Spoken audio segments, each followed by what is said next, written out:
eu sou Letícia Danens, a sócia de Guzmão e Labruni, responsável pela área de contratos e consultoria, e eu quero falar um pouquinho sobre o impacto dessa pandemia, do coronavírus, do Covid-19, no cumprimento das obrigações dos contratos em vigor e falar um pouquinho dos contratos de propriedade intelectual. Uma situação como a gente está vivendo certamente impactará nas atividades econômicas das partes e na sua possibilidade de cumprir as obrigações como previstas. Vou falar rapidinho de 3 fundamentos que o Código Civil prevê como remédios, digamos, para uma situação como a que a gente está vivendo agora. Falar um pouquinho de força maior, é o primeiro que vem à mente quando a gente pensa num fato como esse, e quais as vantagens e desvantagens de se utilizar esse fundamento. Força maior nada mais é do que uma possibilidade de excluir a responsabilidade do devedor pelos prejuízos causados ao credor quando do não cumprimento da obrigação, em virtude de um fato imprevisível e inevitável, portanto totalmente alheio ao controle das partes e fora da sua possibilidade de antever essa dificuldade no cumprimento da obrigação como prevista. Não basta invocar força maior para se eximir pura e simplesmente do cumprimento da obrigação. É preciso que o devedor demonstre o nexo de causalidade entre o impacto da pandemia, quais são os impactos que a pandemia teve na sua atividade econômica, quais os obstáculos que ele está enfrentando para poder cumprir a obrigação. Então tem que ter um nexo de causalidade entre as medidas restritivas, outros efeitos socioeconômicos da pandemia e a própria atividade do devedor e o escopo da obrigação tal como prevista. É bom lembrar também que o devedor que já está em situação de mal pagador não pode se prevalecer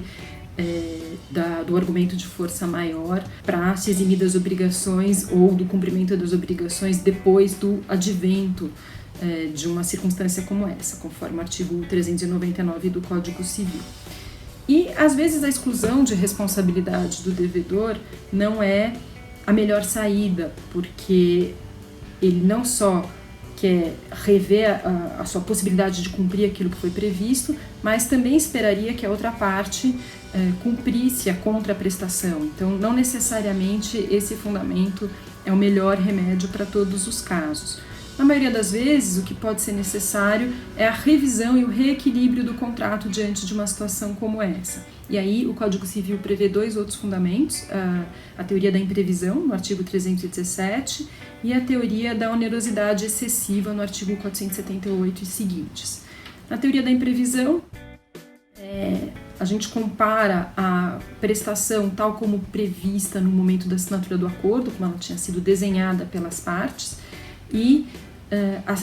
o tamanho ou a proporção que essa prestação adquire por conta da modificação de circunstâncias alheias à vontade do devedor, para verificar se houve uma desproporção manifesta dessa prestação em relação ao equilíbrio do contrato no momento em que o acordo foi firmado. E na onerosidade excessiva, a gente compara se a alteração das circunstâncias de fato gerou uma sobrecarga excessiva no polo do devedor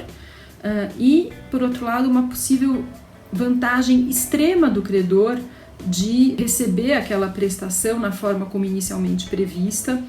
justamente por conta da modificação das circunstâncias de fato, do estado de fato, que é o contexto dentro do qual o contrato se insere e as atividades econômicas das partes também se inserem. Então, são 2 teorias que permitem o reequilíbrio do contrato e a revisão contratual. É bom lembrar que o Superior Tribunal de Justiça e as nossas cortes não entendem esses fundamentos da teoria da imprevisão e de onerosidade excessiva como cabíveis no caso de variação cambial. Boa parte dos contratos de propriedade intelectual é muito comum serem contratos internacionais com previsão de pagamento em moeda estrangeira. A nossa realidade econômica e no contexto de contratos empresariais e partes capazes, sobretudo diante da capacidade das partes de alocar riscos prevista já no revisto artigo 421 do Código, imagina que as partes são capazes de observar flutuações no câmbio, que isso faz parte da nossa realidade econômica. Então, historicamente, os tribunais não aceitam essas teorias no caso de variação cambial que impacte muito o cumprimento da obrigação pelo devedor.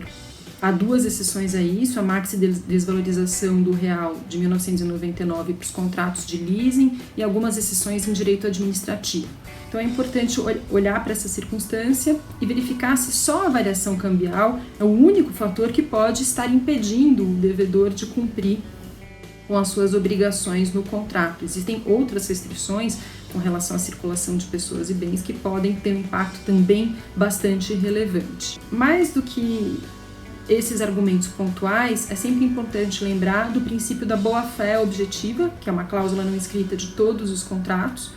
e que aí sim impõe ao devedor uma série de condutas proativas para atenuar os prejuízos que o não cumprimento da obrigação pode causar ao credor, né? Então, quais são as medidas que ele pode tomar para se readequar num cenário como esse? Então, aconselha-se uma intensa comunicação entre as partes, uma conduta de boa-fé e uma tentativa de renegociação entre elas, porque o que a gente imagina é que num cenário como esse, o judiciário vai ficar bastante sobrecarregado diante dessa dificuldade que várias